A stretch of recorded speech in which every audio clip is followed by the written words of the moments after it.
It is 11 a.m. in London. It's 6 a.m. in Orlando, Florida. I'm Monita Rajpal. You're watching World One. Also ahead, not guilty. Casey Anthony is acquitted in the murder trial that has aroused passions across the United States. A murdered schoolgirl, police investigators, the grieving families of murder victims. A British newspaper would stop at nothing to listen in on their private conversations, and now it's paying the price. The UK Parliament is about to start an emergency debate on the conduct of journalists at the News of the World. Some lawmakers will call for a public inquiry into the paper and its owner, Rupert Murdoch's media group, News International. The company is facing intense scrutiny over its use of phone hacking, and there are calls for Chief Executive Rebecca Brooks to stand down. Dan Rivers reporting for us there. Now, Richard Green joins us. He's an editor with CNN Wires, and he's following the story. And Richard, I guess now with this emergency debate in Parliament taking place within the hour, I should say, what can we expect to hear from that? And what exactly will they be talking about? Well, it's interesting that this has gone to Parliament. There are a number of lawmakers who have been very angry about this for years. Remember, in the British Parliament, lawmakers can say whatever they want without fear of prosecution. So all kinds of claims that cannot be made for fear that News International will come back and sue. There in Dan Rivers' report that the chief executive of News International was saying that pretty much saying that she didn't know what was going on. Is anyone buying that? People who have worked in the tabloid industry find it very difficult to believe that Rebecca Brooks, who was editor of the News of the World... Thank you very much for joining us. Thank you. Now, the phone hacking scandal doesn't look like it's going away anytime soon, so how much damage could it do to Rupert Murdoch's news empire? Roy Greenslade is a media columnist for The Guardian newspaper and professor of journalism at City University in London. He's also a former editor of the British paper The Daily Mirror. He joins us now via Skype from Donegal in Ireland. Thank you, sir, for being with us. This is being described as a watershed moment. I believe the Times newspaper describes it as a watershed moment for British journalism. What do you say? Well, I agree with the Times, and the fact that it's in the Times, another Rupert Murdoch publication, is very significant indeed. It shows you just how significant this business Very interesting. Roy Greenslade, sir, thank you very much for joining us. Thank you.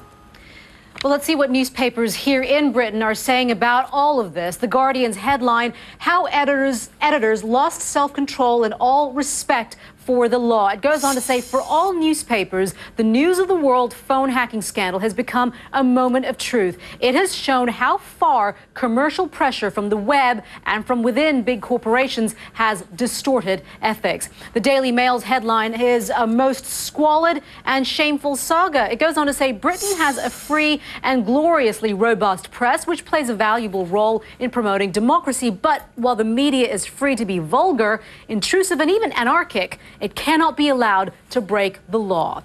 And finally, the Independent newspaper quotes a speech made by its owner, Evgeny Lebedev, under the headline, Tabloid Tactics Are a Threat to Free Speech. And that's saying the Independent chief. According to the article, Lebedev says the British media must beware of being led in a race to the gutter by unethical newspapers who have shown an utter and unacceptable disregard for the law. Verdict in the trial that has gripped America, Casey Anthony is not guilty of murder. A jury in Florida acquitted her of killing her 2-year-old daughter, Kaylee, and decided she was guilty only of lying to the police. Anthony will be sentenced for that on Thursday. Because of the time she's already spent behind bars, she could go free right away. CNN's David Mattingly joins us now from Orlando, Florida. David, tell us a little bit about, I guess many are saying that this was, well, either a justice in its finest moment, I guess, in America, or some are saying, actually, this is a really surprising verdict.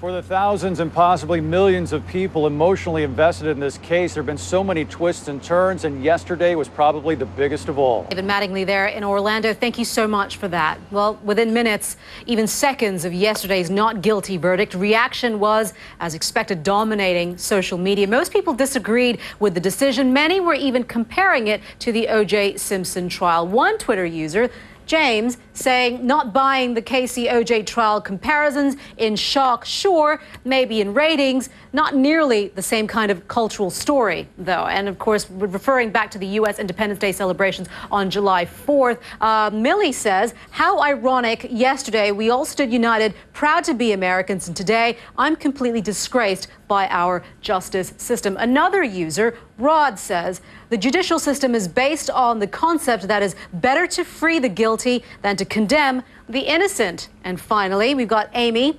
Sorry, folks, I don't agree, but I knew she wouldn't be guilty of first-degree murder. The state couldn't prove without reasonable doubt. Of course, the discussions will continue to be had on CNN, of course. You're watching World One live from London. Welcome back. You're watching World One. We want to share with you some of the stories that we're talking about.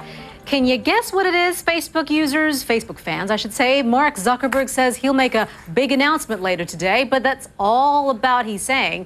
The social media giant CEO has promised he'll launch, in his words, something awesome. There's been plenty of speculation that it might be an iPhone app, a photo sharing tool, or even a video conferencing feature. I guess we're all waiting with bated breath. The Pope gave Twitter his blessing. The Dalai Lama is a keen tweeter, and now President Obama is holding his first Twitter town hall. Mr. Obama will answer questions about the economy and jobs from users posing questions at #AskObama. 140 people will be in the audience. That's the number of characters allowed in a tweet. But the president will not be restricted by the number of characters, as he's just answering those questions. He's not typing or tweeting. And there is a fresh controversy surrounding Nadia Suleimani. Remember, she's the woman who gave birth to octuplets in 2009. She's now denying telling In Touch magazine that she hates her babies and is depressed and broke. In an article published last week, the magazine quoted her as saying her 6 older children were animals and she frequently considered suicide. In Touch magazine tells CNN it stands by its story. Deadly flooding continues in parts of China, and we have new images of the damage left behind. Meteorologist Jennifer Delgado is at the World Weather Center with details on that. Jen. Hi, Monita, you're right. And we've been talking about the flooding over the last several weeks. Well, the news video coming out of the northern provinces of China, we're talking about the sunny, warm stuff, won't we, Monita? Yeah, it's amazing to see the contrast of the weather that you've been showing. You've got the rains in China. Floods. We've got that sandstorm in Phoenix. And then now this. Snow. I know. All we want is stuff. sunshine. All right. Oh, yeah, okay. Jen, thank you so much. Bye. You're watching World One live from London. We want to switch gears here on World One and turn to East Africa, where the United Nations is warning as many as 10 million people are facing severe food shortages. The region is suffering its worst drought in decades. These are the countries we are talking about: Somalia, Kenya, Ethiopia, Djibouti, and Uganda. Now, in yellow, those are the countries that are in crisis zones. That's what the UN is describing them as, crisis zones. The situation is worse where the map is in orange, and that's where they are in an emergency situation. Now, in some areas, there has been no rain for 2 consecutive seasons, leading to the driest conditions since the early 1950s. Now, this is the effect. This is what happens when there has been severe drought. Livestock are dying, crops are withering, and the price of food is soaring. In Somalia, some food prices have more than tripled in a year. Now, the situation seems to be getting worse by years of civil war. Now, with the drought, people are being pushed to breaking point. And the UN is saying that every month, 15,000 Somalis leave the area, leave the country, many going into Kenya or Ethiopia, and many are moving south from Somalia into this area of Dadaab in the southeast part of the country, where they are trying to find any food and water, and the refugee camp here in Dadaab in Kenya. Now, it's already stretched to the limit. It was intended only for 90,000 people. The UN says there are now more than 380,000. Well, the UN is also saying the crisis is deepening by the day, and it's calling on governments to do more to help. I spoke to the UN's Undersecretary General for Humanitarian Affairs, Valerie Amos. She began by explaining why the situation has got so bad. There are a number of different factors coming together. So if you look at Somalia, where over 2.5 million people are affected, this is a country that's in the middle of a conflict. Is there a sense of apathy from the international community? Is there a sense that countries have given and continue to give, but there isn't this real sense of urgency to really do something? I think the sense of urgency is something that we have to maintain even when there is not a crisis. Valerie Amos there, the UN Undersecretary General for Humanitarian Affairs. Amnesty International is demanding a criminal investigation of the Syrian government after dozens of refugees describe torture, killings, and random mass arrests. Syria insists it is fighting armed gangs and says the military is protecting civilians. CNN's Arwa Damon asks Syria's foreign minister about the numerous reports that soldiers are firing on demonstrators.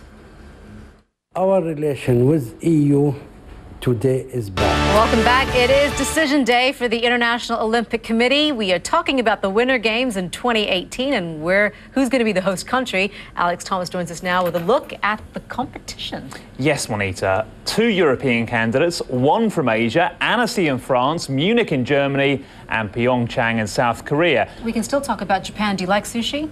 I do like sushi, yeah. Okay, you want to stick around after the break to take a look at this. Now, many of you have probably eaten sushi, nice bit of raw tuna or salmon, for example, but there's a new food trend sweeping Japan. And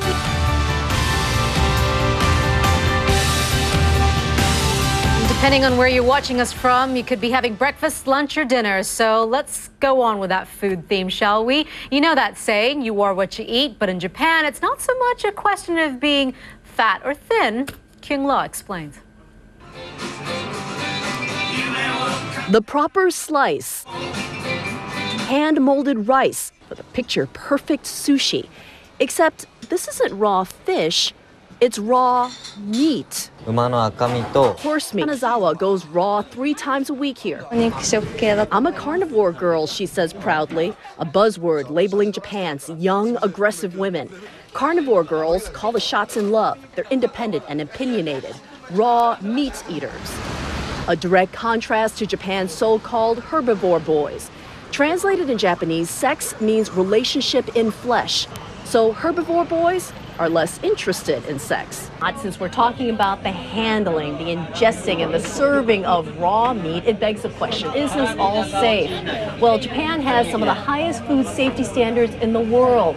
And this restaurant says in the 8 months it's been open, they've not had a single reported case of food poisoning. All things about Japan, raw meat's only one of many. So there are sushi lovers around the world. Maybe not many of them are into the kind of raw meat we just heard about there from Kyung, but these are a few of the traditional favorites that we are talking about. As you can see here, a woman enjoying a salmon. When it's salmon on its own without the rice, as you might know, it's called sashimi. And then they've got the different kinds here. We've got the prawn, we've got squid, and several types of tuna, I should say. This style is called nigiri. It's rice, and then with the topping. And then here we've got the tuna, or maguro in Japanese, and it's very popular. The rolled versions here are the maki sushi, as you can see there, a layer of rice and a core filling wrapped in seaweed. Now, of course, it's not always pretty to start out with, so neatly packaged. This is tuna being carried off for export. Many very, very, very expensive of them. If you go to the fish markets early in the morning, they can go for thousands and thousands of dollars.